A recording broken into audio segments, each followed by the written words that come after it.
Quelle grâce encore de se voir pour écouter la parole de Dieu, partager la parole de Dieu avec vous. C'est vraiment un grand bonheur et une grâce que nous avons reçue du Seigneur. Alors, nous continuons avec les héros de la foi et avec notre héros qui s'appelle Noé. Nous sommes déjà presque à la 4e session, 4e partie de cet enseignement. Alors, comprenez qu'aujourd'hui, nous allons encore parler des choses très fortes, très édifiantes et qui vont vraiment nous aider dans notre marche avec le Seigneur.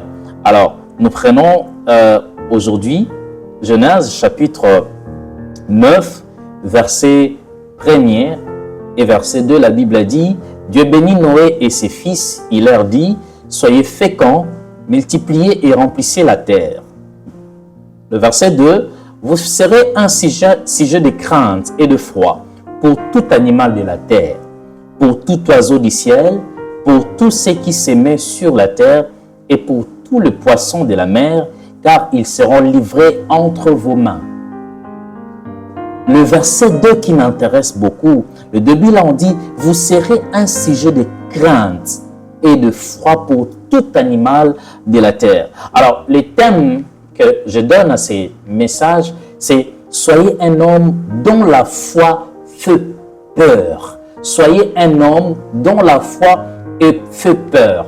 Alors, pour comprendre bien ces textes-là, ces thématiques, je prends également Matthieu chapitre 8, le verset 8. La Bible a dit, « Le centenier répondit, « Seigneur, je ne suis pas digne que tu entres sous mon toit, mais dis seulement un mot et mon serviteur sera guéri. » Lorsque vous lisez ces textes, vous allez comprendre que c'est un centenier, un Romain qui avait de l'autorité, il avait ses serviteurs. Alors, il avait besoin d'un service de Jésus pour que Jésus puisse venir, en fait, pour que Jésus puisse guérir son serviteur.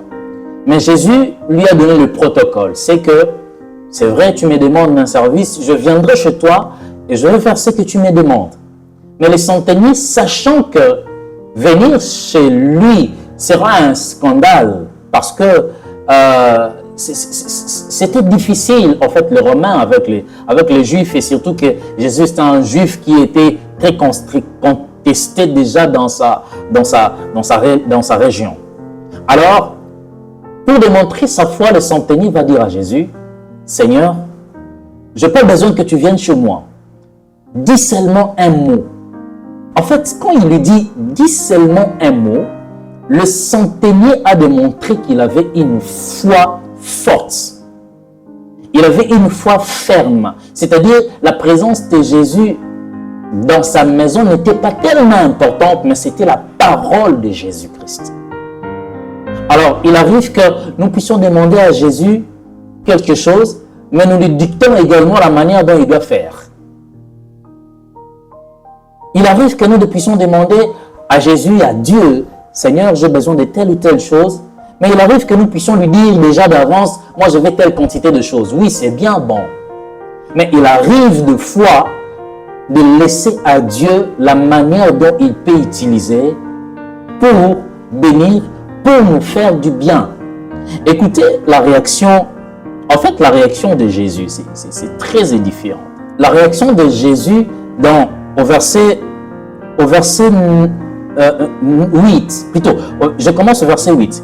Le centenier répondit, « Seigneur, je ne suis pas digne que tu entres sous mon toit, mais dis seulement un mot et mon serviteur sera guéri. » Le verset 9, « C'est moi qui suis soumis à des supérieurs.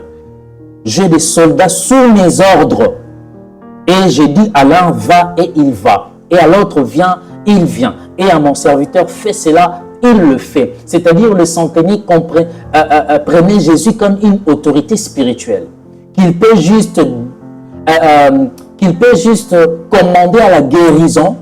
Et la guérison, ira jusque là où se trouve le malade, le serviteur du centenier. Alors, Jésus s'est étonné. Au verset 10, la Bible dit, après l'avoir entendu, Jésus fit dans l'étonnement. Et il dit à ceux qui le suivaient, « Je vous le dis en vérité, même en Israël, je n'ai pas trouvé une aussi grande foi. » La chose qui a étonné Jésus, c'était la manière dont cet homme exprimait sa foi par la parole. Je n'ai pas besoin que tu entres sur moi. J'ai besoin que tu dises juste un mot. Et les mots là, je sais que si tu me les dis, c'est tout. Le monde spirituel écoutera et va obéir. La guérison va écouter et ira jusque là où se trouve mon serviteur. Bien-aimé, ayez une foi qui fait peur lorsque vous la démontrez. Ayez une foi qui fait peur à ceux qui sont autour de vous. Ayez même une foi qui fait peur à Jésus, qui étonne en fait Jésus. Et une foi que lorsque vous manifestez, vous avez tellement l'assurance, comme un petit enfant qui est dans l'avion et son père étant le pilote, il sait que l'avion ne va pas s'écraser parce que c'est son père qui est le pilote. Ayez cette foi de petit enfant. Ça va faire bouger les autres. Que le Seigneur vous bénisse.